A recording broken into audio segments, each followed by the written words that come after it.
Hello everybody, and thank you for tuning in to the Liberty Report. With me today is Chris Rossini, our co-host. Chris, welcome to the program. Great to be with you, Dr. Paul. Very good. We want to talk about climate change. You're the expert. You know all about it. You live in New Jersey, so you know the climate changes every once in a while. Now, this is probably one very serious subjects to discuss. There's a lot of confusion about climate change and CO2 and motivations, and I think it is out of control. And I think you here want to verify that it probably is out of control. And one of my biggest beefs about this whole subject is that you're not allowed to have a debate. You know, science has settled it. And all I have to do is think about a few examples in medicine, even in the period of time which it was relatively short in medicine compared to hundreds of years.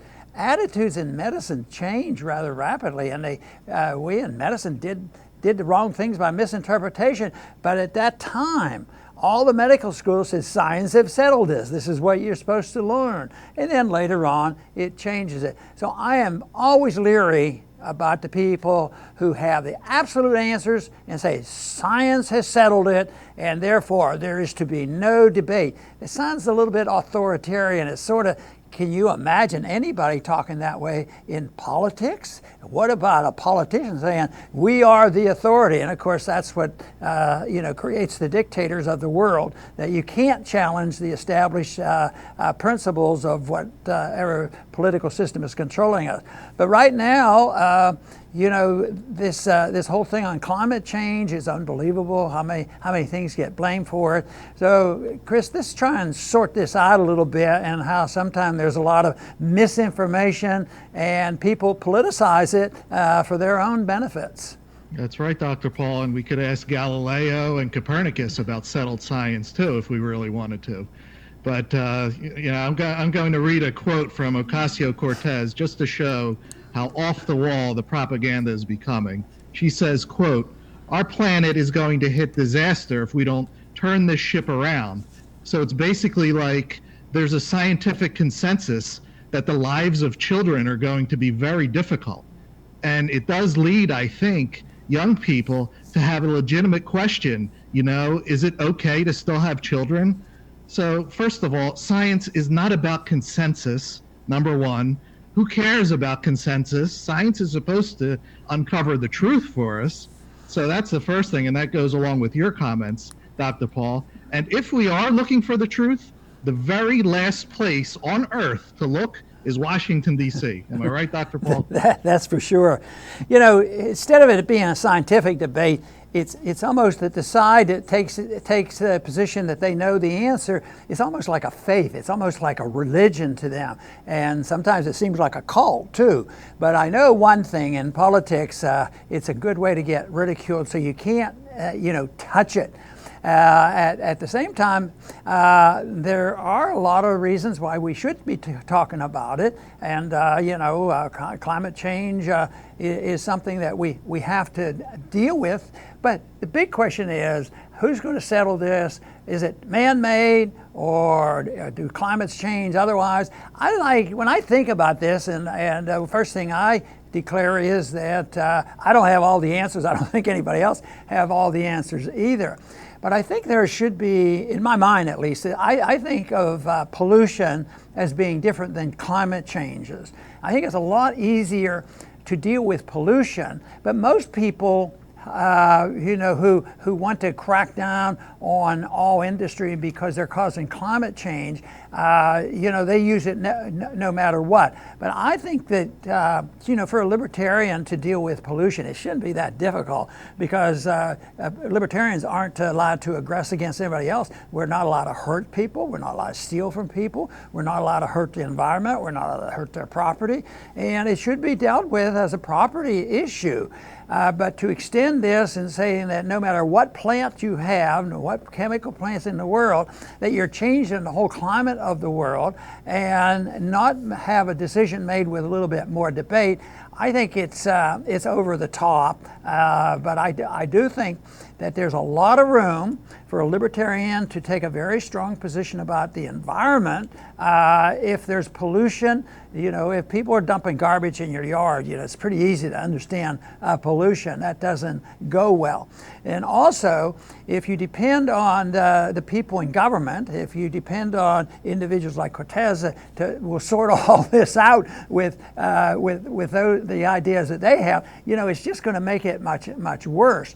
So I don't have a lot of faith that the government's going to sort this out, because whether it's the fear that is developed in foreign policy to get people to agree to go to war, there's a lot of people involved in drumming up this fear. I know one thing, when Cortez puts out these statements, I keep saying, why does anybody pay any attention to this? And here we are having a program mentioning her name. But I think there's a difference, because the general media generally so often support what she's saying, except a station here and there. But most of the media are supporting, what she's saying, so they bring it up all the time. But in a way, it's almost weird that she gets as much attention saying things like you point out the quote you have. Well, maybe this means we shouldn't have children anymore. And I'll bet you, if a person sat down and thought for a few minutes of the conditions of the world, just think of the tragedy of the Depression and World War II and all these things going on. We should never have any more children, this sort of thing. It to me is over the top, but it's individuals like this are getting all the attention, and they want to, they say man-made, it's corporations, it's industry, it's progress, we have to cut it off. And they don't want to have a discussion. I think there should be a lot more discussion. Yes, of course. And what Cortez is doing is she's using the language of power, which is fear. To get us to give up our liberty, they need to make us afraid. Because people don't give up freedom voluntarily. It's given up in a state of fear. And like Dr. Paul mentioned, the military-industrial complex, they have it down to a science. They extract $1 trillion a year for the empire, and it's all based on fear of this boogeyman and this one. They have every day, they have a new one. They have it down. So the climate change, it's the same language. And again, it's for control. Look at all the controls that have been imposed on us in the name of empire, with the TSA, the Patriot Act. They spy on every single thing, all in the name of their empire. And climate change is, again, the same thing that they just want to add on top of it. So power lives on fear, and liberty lives on freedom and private property and not being afraid. Cortez's statement really invites the possibility. She's thinking along the line of Malthus. She's a Malthusian, that it's up to the government, even though she's not blunt about this, but that's what she's hinting to, that this might lead to not being able to have children. It's been done before, even in our own history, where some so-called liberals at one time thought there should be limitations on childbirth for certain people. So that is what they want: control, they want power, and there has to be fear. And they're pretty good at it. So I think that the other thing that comes up short is the defense of the people who might come up with statistics saying, CO2 is the big issue. It's always CO2, and I always think, well, every one of my patients bathe their lungs in CO2. So the CO2 argument is, challenged by some, and this idea that all the scientists agree, but you can find that even percentage-wise, you can find more scientists who challenges this, and especially if you're independent-minded, you can go, and just want to study it. But I don't know what's wrong. Somebody has to prove it to me that some of these statistics that shows the amount of CO2 in the ice thousands of years ago. Well, why wouldn't that have some bit of evidence? They just ignore it. It doesn't matter. Once again, their motives are different. Their motives are anti. And the one thing that really ought to catch people's attention. The people who are most aggressive in wanting to regulate other people's lives and industries are the ones who they themselves are big polluters. I mean, they're gigantic polluters. They usually fly around the country and fly around the world, you know, burning per person more fuel than anybody else with their airplanes and their ships and their boats. And they violate their own principles. So they really don't believe in it, but they do believe in making a case for it, making a political scene about it, gaining points and getting control and being the boss. That, to me, is the biggest challenge that we have to face. Right, Dr. Paul, and I'll finish by, agreeing that this is about control, just like the wars. I mean, can anyone imagine a day ever arriving where the U.S. government says, okay, we have the world under control now, no more wars, we're going to cut the military, it's all over. Well, it's the same thing with this. There will never be a time where they say, all right, we've got the climate under control. That'll never, ever happen. Because they want to tell us, what do you eat? What can you drive? They want to retrofit buildings. They want, they're coming at us with these paper straws and making us reuse bags. This is all about control, and it's never meant to end. So it's up to us to not give up our liberties, because getting them back, like other people have said before, is hell. And we have to learn that this is what power is about, and we should cherish our liberties. And that, to me, is very important, and I think we have to understand why governments should exist if we have them. And for me, it's to protect liberty and not to manage the world, not to manage our personal lives and do all the things that they do. Because the bigger the government, the more they're spending, the poorer the people get, and the more authoritarian they get, because they run out of money and they have to collect it, they have to inflate the money and all these kind of things. So when there's an issue like this, they're delighted with dealing with this, because this enhances the people who are prone to power.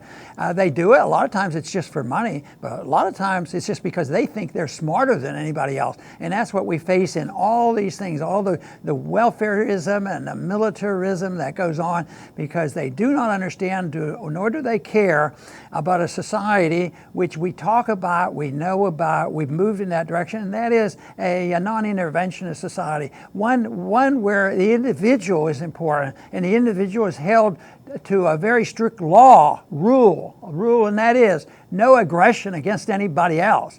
So if there's pollution in the air and somebody's committing aggression on somebody's property, yes, we deal with that. But this whole idea that having big government, the bigger the government, the more problems they cause, the more problems they concoct, and the more difficult it is to come up with the truth of the matter. So it's difficult to talk about this issue without, I'm sure, stirring up a lot of animosity and people concerned and saying, no, this is wrong. You need government. You need the United Nations. You need the military force. The Chinese, they're the real polluters. Don't we have to go in there and change their minds because they're polluting their air and it's floating over here? So it gets carried away. And I just don't think that is going to be the answer. There's a lot of problems out there, but as libertarians, people should think that the changes should come through persuasion and non-aggression. And yet we still recognize the problems are out there. The problems are there. There's problems in the environment. But this whole idea that you're some type of an evil person if you don't take this giant leap and say every hurricane is caused by the fact that we don't have enough laws against CO2 control. So hopefully we can work in the direction, at least ask people, why can't we have a discussion? Why is it illegal to have a discussion on this? Why is somebody painted so horribly if they just say that, I have my questions about this, and then you're blackballed forever? I want to thank everybody for tuning in today to the Liberty Report. Please come back soon.